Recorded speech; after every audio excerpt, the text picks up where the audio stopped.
जय हिंद क्लास। तो चलिए शुरू करते हैं आज का करंट अफेयर्स रिवीजन। भारत और यूरोपीय संघ ने 2026 में 16वें इंडिया ईयू शिखर सम्मेलन में एक ऐतिहासिक फ्री ट्रेड एग्रीमेंट किया। इसका उद्देश्य व्यापार, निवेश, रणनीतिक स्वतंत्रता, रक्षा सहयोग और स्वच्छ ऊर्जा सहयोग को बढ़ावा देना है। यह दुनिया की सबसे बड़ी आर्थिक साझेदारियों में से एक बन गया है। 2026 में यूएस ने वर्ल्ड हेल्थ ऑर्गेनाइजेशन से ऑफिशियली एग्जिट किया। 1 ईयर नोटिस पीरियड कंप्लीट होने के बाद यूएस का टारगेट डोनर का रोल खत्म हो गया। इससे फंडिंग में कटौती, कर्मचारियों की कमी और वैश्विक स्वास्थ्य समन्वय और रोग निगरानी प्रणाली कमजोर होने की चिंता पैदा हुई। सिक्किम पुलिस को राष्ट्रपति पुलिस कलर सम्मान प्रदान किया गया। यह सम्मान उनकी उत्कृष्ट सेवा, पेशेवर कार्यशैली और समर्पण के लिए दिया गया। इस उपलब्धि के साथ सिक्किम भारत का 15वां राज्य और उत्तर पूर्व का तीसरा राज्य बना जिसे यह प्रतिष्ठित सम्मान मिला है। सीनियर जर्नलिस्ट और BBC new Delhi bureau former chief mark टली का 2026 में 90 वर्ष की आयु में निधन हो गया। वे भारत की गहरी समझ के लिए जाने जाते थे। उन्होंने कई ऐतिहासिक घटनाओं की रिपोर्टिंग की और भारतीय समाज व राजनीति पर प्रभावशाली पुस्तकें लिखी। दुबई में आयोजित गल्फ फूड 2026 में भारत ने पार्टनर कंट्री के रूप में पहली बार भाग लिया। इस दौरान भारत की कृषि विविधता और निर्यात क्षमता को प्रदर्शित किया गया।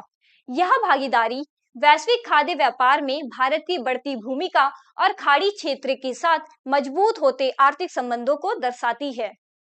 नेशनल जियोग्राफिक डे 2026 हर साल की तरह 27 जनवरी को मनाया गया। यह दिन 1888 में नेशनल जियोग्राफिक सोसाइटी की स्थापना की याद में मनाया जाता है। इसका उद्देश्य खोज, भौगोलिक ज्ञान, पर्यावरण संरक्षण और पृथ्वी को समझने व उसकी रक्षा करने की भावना को बढ़ावा देना है। कर्नाटक के लक्कुंडी में हाल की खुदाई के दौरान नवपाषाण काल के अवशेष मिले हैं, जिससे पता चलता है कि यहाँ प्री हिस्टोरिक मानव बसावट थी। ये खोजें लक्कुंडी के पहले से प्रसिद्ध मध्यकालीन मंदिरों की विरासत को और मजबूत करती है।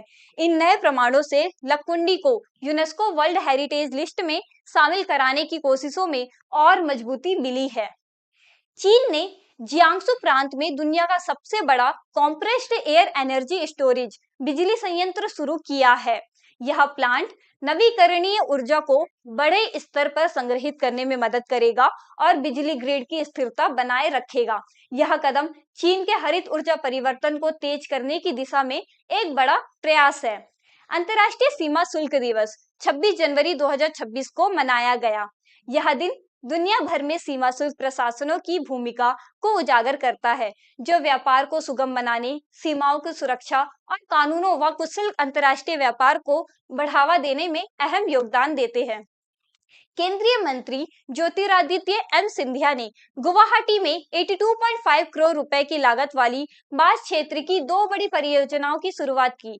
इन परियोजनाओं का उद्देश्य बांस की खेती, उसका प्रसंस्करण और टिकाऊ आजीविका को बढ़ावा देना है, जिससे पूर्वोत्तर भारत के लोगों को रोजगार और आर्थिक लाभ मिल सके।